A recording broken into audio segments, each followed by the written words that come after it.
ಇತ್ತೀಚೆಗೆ ಸಂಸದ ತೇಜಸ್ವಿ ಸೂರ್ಯ ಅವರು ಕೆಪಿಎಸ್ಸಿ ಭ್ರಷ್ಟಾಚಾರದ ಕುರಿತು ಮಾತನಾಡುತ್ತಾ ಸರ್ಕಾರದ ವಿರುದ್ಧ ವಾಗ್ದಾಳಿಯನ್ನ ನಡೆಸಿದ್ದಾರೆ. ಆದರೆ ಈಗ ಸಾರ್ವಜನಿಕರು ಇವರ ಮಾತಿಗೆ ಪ್ರತ್ಯುತ್ತರವನ್ನ ನೀಡುತ್ತಿದ್ದಾರೆ. ಯಾವುದಾದ್ರೂ ಒಂದು ವಿಷಯದ ಬಗ್ಗೆ ಮಾತನಾಡುವಾಗ ಅಲ್ಪ ಸ್ವಲ್ಪವಾದ್ರೂ ಅದರ ಬಗ್ಗೆ ತಿಳಿದುಕೊಂಡು ಮಾತನಾಡಿ ಅಂತ ಹೇಳ್ತಾ ಇದ್ದಾರೆ. ನೀವು ಹೇಳಿದಂತೆ ಕೆಪಿಎಸ್ಸಿ ಸಂಪೂರ್ಣವಾಗಿ ಭ್ರಷ್ಟಾಚಾರದಲ್ಲಿ ಮುಳುಗಿ ಹೋಗಿದೆ ಎಂಬುದರಲ್ಲಿ ಯಾವುದೇ ಸಂಶಯವಿಲ್ಲ. ಆದರೆ ಇದು ಕಳೆದ 3 ವರ್ಷಗಳಿಂದ ಮಾತ್ರವಲ್ಲ, ಕಳೆದ 5 ವರ್ಷಗಳಿಂದ ಹೀಗೆಯೇ ಇದೆ ಎಂಬುದನ್ನ ನೀವ್ಯಾಕೆ ಮುಚ್ಚಿಡ್ತಾ ಇದ್ದೀರಾ? ಕೆಪಿಎಸ್ಸಿ ಈ ಮಟ್ಟಕ್ಕೆ ಹದಗೆಡಲು ನಿಮ್ಮದೇ ಸರ್ಕಾರದ ಸಿಂಹಪಾಲು ಇದೆ ಎಂಬುದನ್ನ ನೀವು ಯಾಕೆ ಬಹಿರಂಗವಾಗಿ ಒಪ್ಪಿಕೊಳ್ತಾ ಇಲ್ಲ? ಕೆಪಿಎಸ್ಸಿ ಅಧ್ಯಕ್ಷ ಸ್ಥಾನಕ್ಕೆ ಶಿವಶಂಕರಪ್ಪ ಸಾಹುಕಾರ್ ಅವರನ್ನ ನೇಮಕ ಮಾಡಿದ್ದು ಇದೇ ಬಿಜೆಪಿ ಸರ್ಕಾರ ಅಲ್ವೇ? ಅಲ್ಲಿರುವ ಇತರ ಪ್ರಮುಖ ಭ್ರಷ್ಟ ಸದಸ್ಯರ ಆಯ್ಕೆಯಾಗಿದ್ದು ನಿಮ್ಮದೇ ಆಡಳಿತಾವಧಿಯಲ್ಲಿ ಅಲ್ವೇ? ಅಷ್ಟೇ ಯಾಕೆ, ಆ ಭ್ರಷ್ಟ ಅಧ್ಯಕ್ಷರ ರಕ್ಷಣೆಗೆ ನ್ಯಾಯಾಲಯದಲ್ಲಿ ವಾದ ಮಂಡಿಸಿ ಹೈಕೋರ್ಟ್ ನ್ಯಾಯಾಧೀಶರಿಂದ ಮಂಗಳಾರತಿ ಚೀಮಾರಿ ಆಗಿಸಿಕೊಂಡಿದ್ದು ನೀವೇ ಅಲ್ವೇ? ಇದೆಲ್ಲದರ ಜೊತೆಗೆ ತೇಜಸ್ವಿ ಸೂರ್ಯ ಅವರ ರಾಜಕೀಯ ಜ್ಞಾನ ಎಷ್ಟರ ಮಟ್ಟಿಗೆ ಇದೆ ಎಂಬುದಕ್ಕೆ ಸಾಕ್ಷಿ ಎಂಬಂತೆ ಇವರು ಮಧು ಬಂಗಾರಪ್ಪ ಅವರ ರಾಜೀನಾಮೆಯನ್ನ ಕೇಳಿ ಮತ್ತೊಂದು ಎಡವಟ್ಟನ್ನ ಮಾಡಿಕೊಂಡಿದ್ದಾರೆ. ಅಷ್ಟಕ್ಕೂ ರಾಜ್ಯ ರಾಜಕೀಯದಲ್ಲಿ ಏನೆಲ್ಲ ನಡೀತಾ ಇದೆ, ಈ ಕೆಪಿಎಸ್ಸಿ ಭ್ರಷ್ಟಾಚಾರದಲ್ಲಿ ಯಾರ ಕೈವಾಡವಿದೆ, ಇದರ ಬಗ್ಗೆನೇ ಒಂದು ವಿಶೇಷ ವರದಿ ಇದೆ, ಬನ್ನಿ ನೋಡ್ತಾ ಹೋಗೋಣ. ಸ್ನೇಹಿತರೆ, ಕರ್ನಾಟಕ ಲೋಕಸೇವಾ ಆಯೋಗದ ಅಂದ್ರೆ ಕೆಪಿಎಸ್ಸಿ ಸ್ಪರ್ಧಾತ್ಮಕ ಪರೀಕ್ಷೆಗಳು ಮತ್ತು ನೇಮಕಾತಿ ಪ್ರಕ್ರಿಯೆಗಳಲ್ಲಿ ಕೇಳಿಬಂದಿರುವ ಸಾಲು ಸಾಲು ಅಕ್ರಮಗಳ ಆರೋಪಗಳು ರಾಜ್ಯದ ಆಡಳಿತಾತ್ಮಕ ಮತ್ತು ರಾಜಕೀಯ ವಲಯಗಳಲ್ಲಿ ತೀವ್ರ ಸ್ವರೂಪದ ಸಾರ್ವಜನಿಕ ಚರ್ಚೆಗೆ ಕಾರಣವಾಗಿವೆ. ಬೆಂಗಳೂರು ದಕ್ಷಿಣ ಲೋಕಸಭಾ ಕ್ಷೇತ್ರದ ಸಂಸದ ತೇಜಸ್ವಿ ಸೂರ್ಯ ಅವರು ಸಂಸತ್ತಿನಲ್ಲಿ ಮತ್ತು ಬಹಿರಂಗ ಸಭೆಗಳಲ್ಲಿ ಕೆಪಿಎಸ್ಸಿಯ ಭ್ರಷ್ಟಾಚಾರವನ್ನ ಪ್ರಸ್ತಾಪಿಸಿ ಪ್ರಸ್ತುತ ಕಾಂಗ್ರೆಸ್ ಆಡಳಿತಾವಧಿಯ ವೈಫಲ್ಯವೆಂದು ಬಿಂಬಿಸಲು ತೀವ್ರ ತರದ ವಾಗ್ದಾಳಿಗಳನ್ನ ನಡೆಸ್ತಾ ಇದ್ದಾರೆ. ಆದರೆ ಈ ವಿವಾದದ ಸಮಗ್ರ ಹಿನ್ನೆಲೆ, ರಾಜಕೀಯ ಇತಿಹಾಸ, ನೇಮಕಾತಿ ಪಥ ಮತ್ತು ಸಂವಿಧಾನಿಕ ಚೌಕಟ್ಟನ್ನ ಆಳವಾಗಿ ವಿಶ್ಲೇಷಿಸಿದಾಗ ರಾಜಕೀಯ ವಾಗ್ದಾಳಿಗಳ ಹಿಂದಿರುವ ಹಲವು ಆಡಳಿತಾತ್ಮಕ ಅರ್ಧ ಸತ್ಯಗಳು, ಇಲಾಖಾ ವ್ಯಾಪ್ತಿಯ ಗೊಂದಲಗಳು ಮತ್ತು ರಾಜಕೀಯ ಇತಿಹಾಸದ ಮರೆವುಗಳು ಸ್ಪಷ್ಟವಾಗಿ ಅನಾವರಣಗೊಳ್ಳುತ್ತವೆ. ಸ್ನೇಹಿತರೆ, ಕೆಪಿಎಸ್ಸಿ ನಡೆಸುವ ಪರೀಕ್ಷೆಗಳಲ್ಲಿ ಸುಳ್ಳು ದಾಖಲೆಗಳ ಸೃಷ್ಟಿ, ನಕಲಿ ಆದಾಯ ಪ್ರಮಾಣ ಪತ್ರಗಳ ಬಳಕೆ ಹಾಗೂ ಪಶುವೈದ್ಯಾಧಿಕಾರಿಗಳ ನೇಮಕಾತಿಯಲ್ಲಿ ಲಕ್ಷಾಂತರ ರೂಪಾಯಿ ಲಂಚ ಪಡೆದಿರುವ ಆರೋಪಗಳು ಸಾರ್ವಜನಿಕ ವಲಯದಲ್ಲಿ ತೀವ್ರ ಆಕ್ರೋಶಕ್ಕೆ ಕಾರಣವಾಗಿವೆ. ಈ ಪರಿಸ್ಥಿತಿಯನ್ನ ಆಧರಿಸಿ ಸಂಸದ ತೇಜಸ್ವಿ ಸೂರ್ಯ ಲೋಕಸಭೆಯಲ್ಲಿ ಕೇಂದ್ರದ ನೀಟ್ ಪ್ರಶ್ನೆ ಪತ್ರಿಕೆ ಸೋರಿಕೆ ವಿರುದ್ಧ ಪ್ರತಿಭಟಿಸುವಂತಹ ರಾಜ್ಯ ಸರ್ಕಾರಕ್ಕೆ ಫ್ರೀಡಂ ಪಾರ್ಕ್ನಲ್ಲಿ ಪ್ರತಿಭಟಿಸ್ತಾ ಇರುವ ವಿದ್ಯಾರ್ಥಿಗಳ, ಕೆಪಿಎಸ್ಸಿ ಅಭ್ಯರ್ಥಿಗಳ ಕಷ್ಟ ಕಾಣಿಸ್ತಾ ಇಲ್ವೇ ಎಂದು ಪ್ರಶ್ನಿಸಿ ಮುಖ್ಯಮಂತ್ರಿ ಡಿಕೆ ಶಿವಕುಮಾರ್ ಅವರ ನೇತೃತ್ವದ ಸರ್ಕಾರದ ಹೊಣೆಗಾರಿಕೆಯನ್ನ ಪ್ರಶ್ನಿಸಿದರು. ಆದರೆ ಕೆಪಿಎಸ್ಸಿಯ ಪ್ರಸ್ತುತ ಬಿಕ್ಕಟ್ಟು ಕೇವಲ ಕಳೆದ 3 ವರ್ಷಗಳ ಕಾಂಗ್ರೆಸ್ ಆಡಳಿತಾವಧಿಗೆ ಸೀಮಿತವಾಗಿದೆಯೇ ಅಥವಾ ಇದು ಕಳೆದ 5 ವರ್ಷಗಳಿಂದ ನಿರಂತರವಾಗಿ ಬೆಳೆದು ಬಂದ ರಾಜಕೀಯ ಕುಸಿತವೇ ಎಂಬುದನ್ನು ಪರಿಶೀಲಿಸುವುದು ಅತ್ಯಗತ್ಯವಾಗಿದೆ. ಕೆಪಿಎಸ್ಸಿ ಸಂಸ್ಥೆಯ ರಾಜಕೀಯ ನಾಯಕತ್ವದ ನೇಮಕಾತಿ, ಸದಸ್ಯರ ಆಯ್ಕೆ ಮತ್ತು ಆಡಳಿತಾತ್ಮಕ ನಿರ್ಧಾರಗಳ ಹಿನ್ನೆಲೆಯನ್ನ ಪರಿಶೀಲಿಸಿದಾಗ ಪ್ರಸ್ತುತ ಬಿಕ್ಕಟ್ಟಿನ ಮೂಲ ಬೇರುಗಳು ಹಿಂದಿನ ಬಿಜೆಪಿ ಸರ್ಕಾರದ ಅವಧಿಯಲ್ಲಿಯೇ ಗಟ್ಟಿಯಾಗಿ ನೆಲೆ ನಿಂತಿರುವುದು ಕಂಡುಬರುತ್ತದೆ. ಸ್ನೇಹಿತರೆ, ಕೆಪಿಎಸ್ಸಿಯ ಪ್ರಸ್ತುತ ಭ್ರಷ್ಟಾಚಾರದ ಕೂಪಕ್ಕೆ ಕಾರಣವಾಗಿರುವ ರಾಜಕೀಯ ನಾಯಕತ್ವವನ್ನು ಪರಿಶೀಲಿಸಿದಾಗ ಪ್ರಸ್ತುತ ಅಮಾನತಿನಲ್ಲಿರುವ ಕೆಪಿಎಸ್ಸಿ ಅಧ್ಯಕ್ಷ ಶಿವಶಂಕರಪ್ಪ ಎಸ್ ಸಾಹುಕಾರ್ ಅವರ ನೇಮಕಾತಿಯು ಬಿಜೆಪಿ ಆಡಳಿತಾವಧಿಯಲ್ಲಿ ನಡೆದ ಅತ್ಯಂತ ಪ್ರಮುಖ ನಿರ್ಧಾರವಾಗಿತ್ತು. ಶಿವಶಂಕರಪ್ಪ ಸಾಹುಕಾರ್ ಅವರನ್ನು 2019ರಲ್ಲಿ ಕೆಪಿಎಸ್ಸಿ ಸದಸ್ಯರನ್ನಾಗಿ ನೇಮಿಸಲಾಯಿತು ಮತ್ತು ನಂತರ ಏಪ್ರಿಲ್ 5, 2021ರಂದು ಬಿಎಸ್ ಯಡಿಯೂರಪ್ಪನವರು ಮುಖ್ಯಮಂತ್ರಿಯಾಗಿದ್ದ ಅವಧಿಯಲ್ಲಿ ಇವರನ್ನು ಕೆಪಿಎಸ್ಸಿ ಅಧ್ಯಕ್ಷರನ್ನಾಗಿ ಬಡ್ತಿ ನೀಡಿ ನೇಮಕ ಮಾಡಲಾಯಿತು.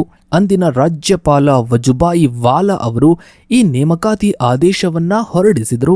ಸ್ನೇಹಿತರೆ, ಈ ನೇಮಕಾತಿಯು ಕೇವಲ ಪ್ರತಿಪಕ್ಷಗಳ ವಿರೋಧಕ್ಕೆ ಅಷ್ಟೇ ಅಲ್ಲದೆ ಬಿಜೆಪಿ ಪಕ್ಷದ ಒಳಗಿನಿಂದಲೇ ಗಂಭೀರ ಭ್ರಷ್ಟಾಚಾರದ ಆರೋಪಗಳಿಗೆ ಗುರಿಯಾಗಿತ್ತು. ಬಿಜೆಪಿಯ ಉಚ್ಚಾಟಿತ ಶಾಸಕ ಬಸನಗೌಡ ಪಾಟೀಲ್ ಯತ್ನಾಳ್ ಅವರು, ಮಾಜಿ ಮುಖ್ಯಮಂತ್ರಿ ಬಿಎಸ್ ಯಡಿಯೂರಪ್ಪನವರು ಶಿವಶಂಕರಪ್ಪ ಸಾಹುಕಾರ್ ಅವರಿಂದ ಕೋಟ್ಯಾಂತರ ರೂಪಾಯಿ ಲಂಚವನ್ನ ಪಡೆದು ಅವರನ್ನ ಕೆಪಿಎಸ್ಸಿ ಅಧ್ಯಕ್ಷ ಹುದ್ದೆಗೆ ನೇಮಿಸಿದ್ದಾರೆ ಎಂದು ಬಹಿರಂಗವಾಗಿಯೇ ಗಂಭೀರ ಆರೋಪವನ್ನ ಮಾಡಿದರು.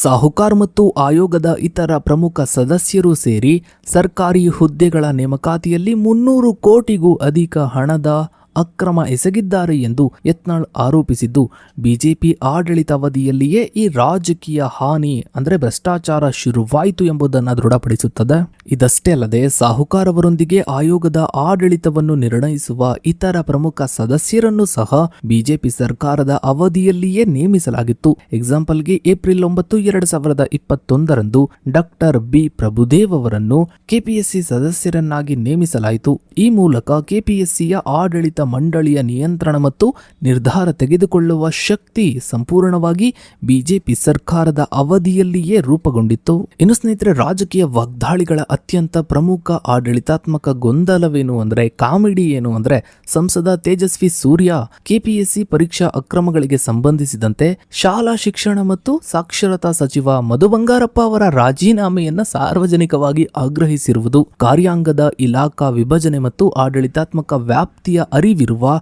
ಯಾರಿಗಾದ್ರೂ ಕೂಡ ಈ ಬೇಡಿಕೆಯನ್ನ ಕೇಳಿದಾಗ ಇದು ರಾಜಕೀಯ ಅಜ್ಞಾನದ ಬೇಡಿಕೆ ಅಂತ ಅರಿವಾಗುತ್ತೆ. ಮಧು ಬಂಗಾರಪ್ಪ ಅವರು ಕರ್ನಾಟಕದ ಶಾಲಾ ಶಿಕ್ಷಣ ಮತ್ತು ಸಾಕ್ಷರತಾ ಇಲಾಖೆಯ ಸಚಿವರಾಗಿದ್ದು, ಇವರ ಅಧಿಕಾರ ವ್ಯಾಪ್ತಿಯು ಪ್ರಾಥಮಿಕ, ಪ್ರೌಢ ಮತ್ತು ಪದವಿ ಪೂರ್ವ ಶಿಕ್ಷಣ ಸಂಸ್ಥೆಗಳಿಗೆ ಮಾತ್ರ ಸೀಮಿತವಾಗಿದೆ. ಕೆಪಿಎಸ್ಸಿಯು ರಾಜ್ಯ ಸಿವಿಲ್ ಸೇವೆಗಳಿಗೆ ಗ್ರೂಪ್ ಎ, ಬಿ, ಸಿ ಅಧಿಕಾರಿಗಳನ್ನು ಆಯ್ಕೆ ಮಾಡುವ ಸ್ವಾಯತ್ತ ಸಂವಿಧಾನಿಕ ಸಂಸ್ಥೆಯಾಗಿದ್ದು, ಅದು ಸಿಬ್ಬಂದಿ ಮತ್ತು ಆಡಳಿತ ಸುಧಾರಣೆ ಇಲಾಖೆಯ ಡಿಪಿಎಆರ್ ಅಡಿಯಲ್ಲಿ ಬರುತ್ತದೆ. ಈ ಡಿಪಿಎಆರ್ ಇಲಾಖೆಯ ನೇರ ಉಸ್ತುವಾರಿಯನ್ನ ರಾಜ್ಯದ ಮುಖ್ಯಮಂತ್ರಿಗಳೇ ವಹಿಸಿರುತ್ತಾರೆ. ಹೀಗಾಗಿ ಕೆಪಿಎಸ್ಸಿಯಲ್ಲಿ ನಡೆಯುವ ಯಾವುದೇ ನೇಮಕಾತಿ, ಅಕ್ರಮ, OMR ಶೀಟ್ ತಿದ್ದುಪಡಿ ಅಥವಾ ಪಶುವೈದ್ಯಾಧಿಕಾರಿಗಳ ಆಯ್ಕೆ ಪ್ರಕ್ರಿಯೆಯ ಭ್ರಷ್ಟಾಚಾರಕ್ಕೂ ಶಾಲಾ ಶಿಕ್ಷಣ ಸಚಿವ ಮಧು ಬಂಗಾರಪ್ಪ ಅವರಿಗೂ ಯಾವುದೇ ಕಾನೂನಾತ್ಮಕ ಅಥವಾ ಆಡಳಿತಾತ್ಮಕ ಸಂಬಂಧವಿರುವುದಿಲ್ಲ. ಇನ್ನು ಸ್ನೇಹಿತರೆ, ಕೆಪಿಎಸ್ಸಿಯಲ್ಲಿ ನಡೆದಿರುವ ಅಕ್ರಮಗಳ ಸ್ವರೂಪವು ಅತ್ಯಂತ ಗಂಭೀರವಾಗಿದ್ದು, ಆಯೋಗದ ಅಧ್ಯಕ್ಷರಾದ ಶಿವಶಂಕರಪ್ಪ ಸಾಹುಕಾರ್ ಅವರು ತಮ್ಮ ಅಧಿಕಾರವನ್ನ ದುರ್ಬಳಕೆ ಮಾಡಿಕೊಂಡು ತಮ್ಮ ಇಬ್ಬರು ಪುತ್ರಿಯರನ್ನು ಕೈಗಾರಿಕಾ ವಿಸ್ತರಣಾಧಿಕಾರಿ ಹುದ್ದೆಗಳಿಗೆ ಅಕ್ರಮವಾಗಿ ಆಯ್ಕೆ ಮಾಡಿಕೊಂಡಿದ್ದಾರೆಂಬ ದೂರುಗಳು ದೃಢಪಟ್ಟಿವೆ. ಅಧ್ಯಕ್ಷರಾಗಿದ್ದುಕೊಂಡು ಮಾಸಿಕ 2.25 ಲಕ್ಷ ವೇತನ ಪಡಿತಾ ಇದ್ರು.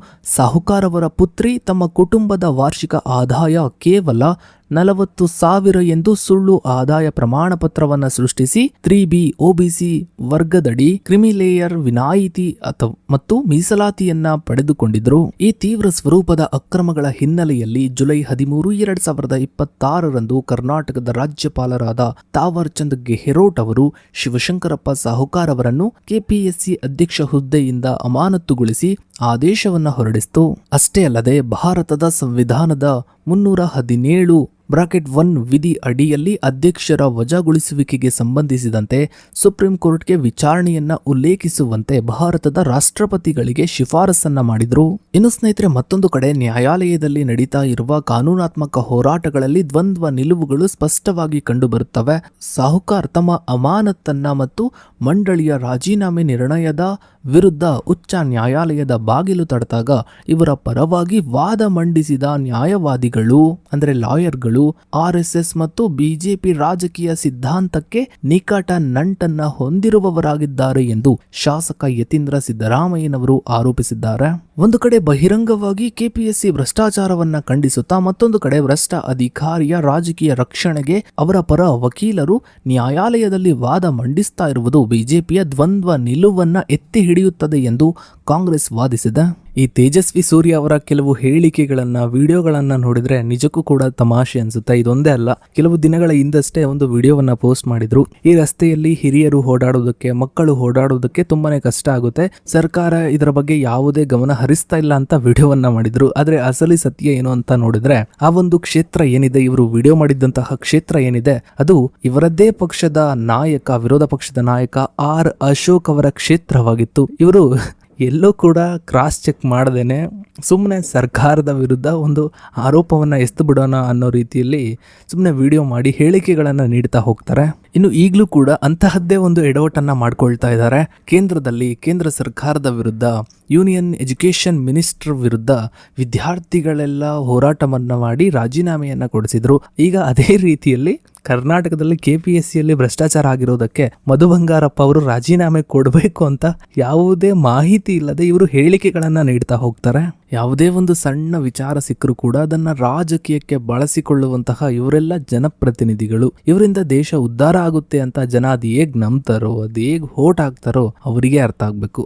ಸೊ ಇದಾಗಿತ್ತು ಸ್ನೇಹಿತರೆ ಇವತ್ತಿನ ಈ ಒಂದು ವಿಡಿಯೋದ ಬಗ್ಗೆ ನಿಮ್ಮ ಅನಿಸಿಕೆ ಅಭಿಪ್ರಾಯಗಳನ್ನ ತಪ್ಪದೆ ಕಮೆಂಟ್ ಸೆಕ್ಷನ್ ಅಲ್ಲಿ ಕಮೆಂಟ್ ಮಾಡಿ. ಹಾಗೆ ವಿಡಿಯೋಗೊಂದು ಲೈಕ್ ಮಾಡ್ತಾ ವಿಡಿಯೋನಾದಷ್ಟು ಎಲ್ಲ ಕಡೆ ಶೇರ್ ಮಾಡಿ. ನೀವಿನ್ನು ನಮ್ಮ ಚಾನಲ್ಗೆ ಸಬ್ಸ್ಕ್ರೈಬ್ ಆಗಿಲ್ಲ ಅಂದ್ರೆ ಕೆಳಗಡೆ ಕಾಣ್ತಾ ಇರೋ ಸಬ್ಸ್ಕ್ರೈಬ್ ಬಟನ್ ಕ್ಲಿಕ್ ಮಾಡಿ. ಹಾಗೆ ಪಕ್ಕದಲ್ಲಿ ಕಾಣೋ ಬೆಲ್ ಐಕನ್ ಕೂಡ ಕ್ಲಿಕ್ ಮಾಡಿ. ಥ್ಯಾಂಕ್ಸ್.